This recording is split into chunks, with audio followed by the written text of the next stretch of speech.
Republicans on the House Oversight Committee calling on New York Governor Andrew Cuomo to testify about the nursing home scandal. They say an investigation is owed to the thousands of families who lost loved ones over what they call Cuomo's, quote, recklessness.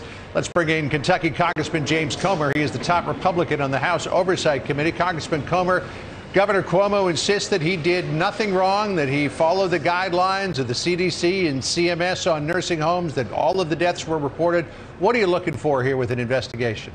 Well, what we know is Governor Cuomo ordered contagious patients into nursing homes. He lied about it, then he covered it up, and now he's threatening anyone who tries to cross him to get accountability. So we've already seen a scathing report out of the New York Attorney General's office where nursing home deaths were underreported by as much as 50%.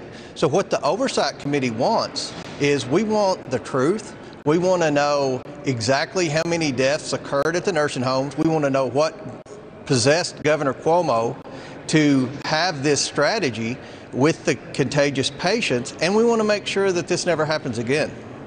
Congresswoman Carolyn Maloney of New York is the chairwoman of the committee. Do you expect that she will accept your recommendation to call Governor Cuomo to come in and testify? I mean, you pointed out earlier today that Speaker of the House Nancy Pelosi did strike a select subcommittee to look into all of this. That's exactly right. And the select subcommittee is a branch of the full Oversight Committee. So, in fact, Chairwoman Maloney is in charge of the select subcommittee. So being from New York and being that New Yorkers overwhelmingly want to get to the bottom of this, I think that she's going to eventually have to cave into pressure from her own state and from her own district.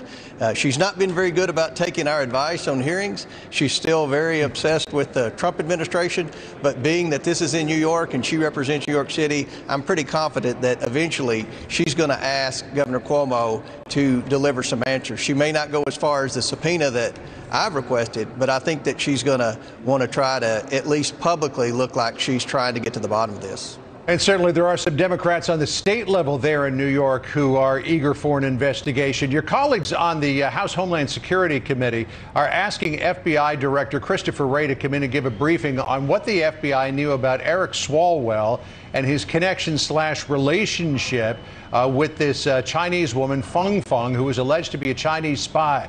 Do you support those calls? Absolutely. This is the biggest scandal in Congress right now from a member of Congress. Eric Swalwell is proven that he had a close relationship with a Chinese spy. It's proven that he was investigated by it, and yet Nancy Pelosi's done nothing about it. In fact, Nancy Pelosi may have known about the investigation years before the media got hold of this. So the fact that Eric Swalwell is still on the Intelligence Committee and Homeland Security Committee and he has access to sensitive classified material, it's very concerning, especially when we're seeing a narrative from the Democrats in Washington now that they're very pro-China. And we all know that China poses the biggest threat to the United States right now. So it's very concerning that Swalwell is still on these committees, and we don't have any answers as to the extent of the relationship. For his part, Eric Swalwell insists that he did nothing wrong, but if there is some sort of investigation or maybe a briefing, we can get a little more clarity on exactly what happened. Congressman Comer, good to talk to you today. Thanks so much for taking time out of your busy day. Appreciate it. Thanks for having me on. Sandra, you know, there's so many things that Republicans in Congress want to have a look at here. It's interesting that when you're in the minority, sometimes you can make more noise than when you're in the majority. Three things. He said he wants truth. He wants to know how many deaths, what's the number, how did Cuomo come up with the strategy that he did for these nursing homes. We'll continue to watch that push, John.